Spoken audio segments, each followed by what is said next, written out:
Hey everybody, welcome back to Oliver Smith Watches. I am George Reed and this is my partner in crime, Ryan Belton. We have been working together in this crazy industry for going on 2 decades now.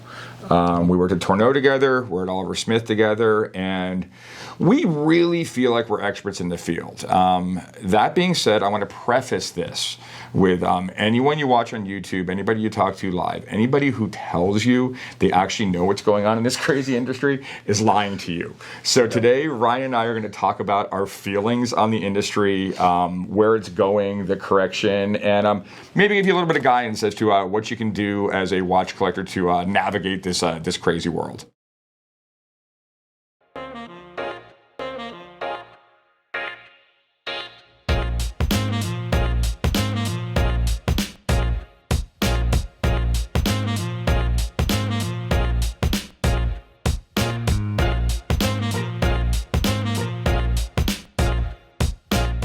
So videos like this often date themselves.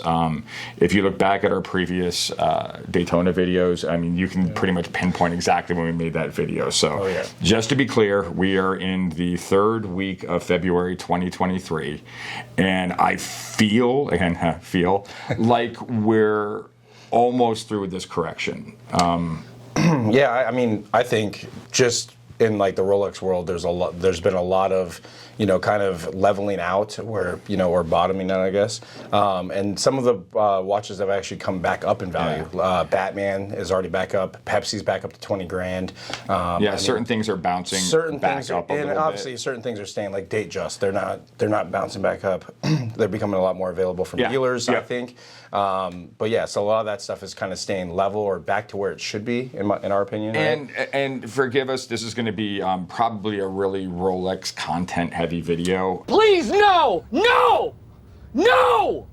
Just because they have the most movement in the market, it seems like. And that seems to be the bar we measure all this stuff by. Exactly. I always go by the Steel Daytona. It's one of the most active in the market. And right now, and I'm talking ceramic, I'm talking about the modern Daytona in stainless steel. I think it's still a little bit high.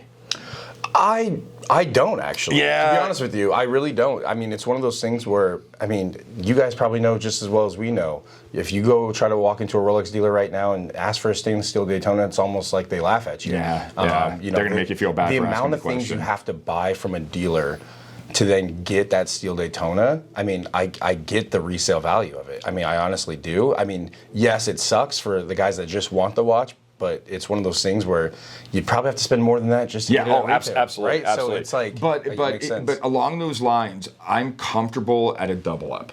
Like I like the white dial at 28.5, and it seems like it's just holding over this 30K mark. Right. And I remember during the run up, trying to hold it down at 28.5. Yeah. Because everything over that felt wrong. And then it ran all the way up to 50. I mean, it was just absolutely nuts. But on the way down, it seems to be hesitant at that 31, 32. It's like it doesn't want to dip back. It doesn't want to dip back down. So basically, I'll give you guys a little bit of insight here. We just got back from my IWJG show in Vegas. But basically, this show is a vendor-to-vendor show. So we go to then sell our product that's not moving to another vendor, and they do the same thing with us. A lot of vendors bring Rolex, right? So, brand new Rolex, full cards, the whole thing. And everybody was selling them for basically retail. Yeah. So we couldn't even buy them. It used to be the place where we as vendors could get deals, or if you have slow-moving product, and I feel it would move better in New York. One of the New York vendors picks mine up, I get some of his stuff, and everybody's happy. It kind of just moves the merchandise around. But you're right, lately it has just been, vendor to vendor asking retail, and that feels really uncomfortable. And so let's move a little bit forward into bright rays. You already mentioned the Pepsi, the Batman, certain things you think are coming up. What do you feel? And again, I hate talking about watches as investments. They're not. Watches are not an appreciating asset, and I hold true to the tenet that if you buy what you love, the secondary market doesn't matter. Exactly. That being said, do you see anything up there with maybe a little bit of upside, things you think might be on the up? Absolutely. I've talked about this watch for a long time, the John Mayer Daytona, the green gold. It's one of those things where it came out in 2016. We're here, a month away from the next Watches and Wonders. Yeah. If that watch gets discontinued this year, being that it's fallen all the way back from 130 down to about 68,000, Sure. 70,000 right now. I could see that watch, if it gets discontinued, skyrocket back up. And I think that's a good point too. A lot of this hinges on the end of March. Correct. Watches and Wonders. And it's not so much looking at what Rolex is going to do new. Yep. We've already done that video. What they're going to get rid of. Again, we're talking Rolex heavy, but it's the same thing for Patek, for Vacheron, for any of the big heavies you're talking about. Heck, what Grand Seiko is going to discontinue. Yeah, seriously, right? So sometimes it becomes more about what you can't get, or something that slipped through your fingers, and then you have to have it in the secondary market. I mean, heck, if you can find a white dialed Milgauss now, pick it up. Exactly. In personal opinion, it might be the ugliest watch Rolex ever made. If you have one, I'm so sorry, and I'm sorry, but it's one of those ones that it's so rare, it's so hard to find. I mean, in the 6 years we've been here at Oliver, Maybe at a 2? and I think it was the same one twice. Yeah. I think Same it actually client came brought it to back. us. Yeah. So it's a rare watch. So things like that, I think you have to look for. I'm still really high on independence. I like the non-controlled rarity. What I think we're going to see moving forward is two things. I think Rolex dealers have figured out that if they hold product back and tie it to something else, they can get more value out of their watches. So I don't think we're going to see Submariners in the case again. I think Steel Sport in the case is dead. Yeah, but the Datejust and the OPs, I think, will come back. I think they're already back. It's one of those things where even from our side of the counter, we're getting clients coming in being like, "Hey, I just got offered this Datejust," or "Hey, what do you get me for?" Yeah, exactly. And I'm like, honestly, less than retail right now. Absolutely. We're going to sell it for retail in the secondary. A year ago, I would have gave you $5,000 over. So it's pretty crazy. Now it's a handshake and a bottle of wine. Yeah, exactly. And then I like the independence because like we carry as a company Moritz Grossman, and I say we carry almost in air quotes because we got 6 of them all of last year. Not one of them really hit the case.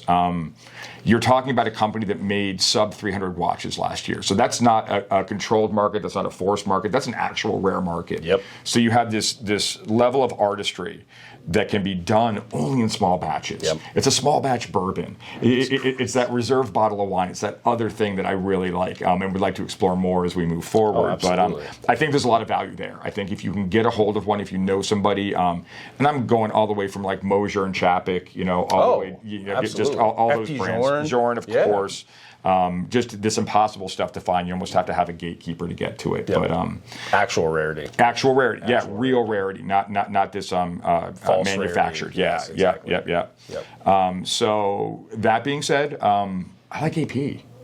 Yeah. I'm still really hot on AP, and this is for a horrible reason. They're completely honest in how they're doing their business right now. Oh, yeah. If you want a 15500, you have to buy this, you have to do that, you have to wait this long, and I think because of that, the secondary market's going to stay really strong. Oh, absolutely. And I mean, I personally flew out with a client to Vegas to help negotiate a deal with him to get an AP at retail. And I basically told him exactly how I was going to go. You're going to have to buy a ladies' watch, which he did. You're going to have to buy an offshore, which he did. And now he's finally getting offered an actual Royal Oak, right? So the ones that he's actually wanting, but he had to spend about $100 and something thousand to get there. And that's how that goes. Or you spend, gosh, it's not even that much over retail right now. It's maybe a 1.5 retail to get it in the secondary market. Right. That makes perfect sense to me. I also think, of course, there's a lot of strength in steel, Patek, but don't beat me up in the comments. I know that's really low-hanging fruit. But I don't think that really, it crescendoed, sure, but I don't even think it fell that hard. No, Richard Mille is another one that didn't fall that hard either. I mean, a lot of those watches were, they were $450,000, but they're still, $100,000 over retail, which is still absurd. It's absurd, yeah. But again, again, another hard brand to get at retail. Yeah. Like, if you guys walked into a Richard Mille boutique, you're going to have to probably buy $1 million piece to get, an RM11 or RM35 Rafa. I guess to wrap it up, again, even us in the industry don't have a crystal ball. We're giving you our opinion based on a lot of years. It's like being a sommelier or even a guy at the IWJG. Yeah. It's an opinion. It's an educated guess. It's a pretty educated opinion, though. We've been doing this for a while. So if you have questions, I can't say we have answers, but we can give you our opinion. And I'd love to hear your opinion on what you think is hot, what you think might be going up. Vacheron. I mean, there's so many good brands out there, so many companies that are doing really good stuff. And please, let's give us your opinion. Like and subscribe if you love this stuff, because we love making it for you. And we'd like to keep doing it. And I guess the next one will be after the show. Yeah. So, updates after the show. Thanks for watching, guys. Thanks.